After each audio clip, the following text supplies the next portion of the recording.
2010, Churchill and Lincoln County Schools in Nevada lost millions of dollars in their education. In South Carolina, they lost $750 million in budget cuts to their education.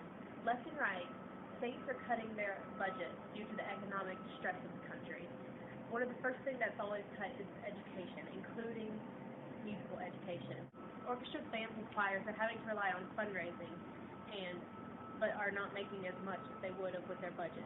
Therefore, they are losing rentals for instruments. Kids don't have instruments. They don't have the supplies required that they need for their music education class.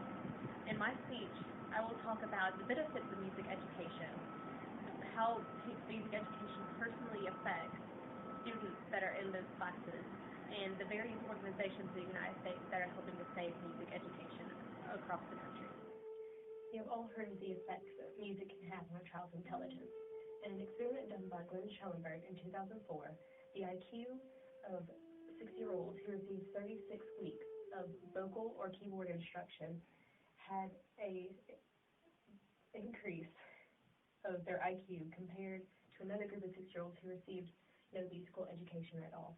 Another experiment done in 2005 by Schellenberg discovered that the real-world effects of musical training on intellectual abilities are larger with longer periods of training, long-lasting, not attributable to obvious confounding variables such as family incomes, parents' education, and involvement in non-musical school activities, and distinct from those of non-musical out-of-school activities. According to Ken Petrus's article, The Importance of Music Education in the Journal Education, music is shown to be beneficial to students in 4 major categories: success in society, success in schools, success in developing intelligence, and success in life. Values such as self-discipline, teamwork, dedication, and humility are also taught through music education classes. Music education classes, like orchestra, band, and chorus, are not only important to the development of a child's intelligence and their social skills, but they also mean something different to each student.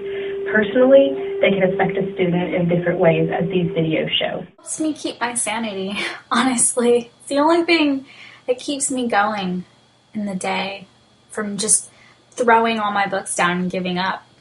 And it's the only time where I feel like I'm really contributing to something that's greater than myself. And there's no other feeling like that in the world. And there will never be a class that will ever teach you that. What does orchestra mean to me? I really like how many songs we played across the years and the friends I really wouldn't have made without orchestra. From Star Wars to Mozart's Requiem, we got to play a concert for our family after rehearsing really hard for it every year. I liked how I got to go to solo ensemble by myself and with my high school's chamber orchestra to perform a piece that we've worked so hard on. We even got to go to Austria during spring break of my sophomore year to perform. I love playing my violin, and without having orchestra in my life, I would have missed out on time with my friends. I find that when I'm able to walk into that classroom, I already feel lighter because I just know that in there I'm safe and I'm able to express all of these feelings that I usually have bottled down inside. So with my music, I'm able to express myself in a way that's safe and it's creative. And various organizations include VH1 Save the Music Foundation, which since its inception in 1997 has given $48 million in new instruments to schools around the nation, including 100 cities across the country and 1,800 different public schools. Other foundations include the National Association for Music Education, the Foundation for Music Education, and the Fender Music Foundation. These various organizations provide instruments for public schools in need or give them grants to help them fund their music education programs.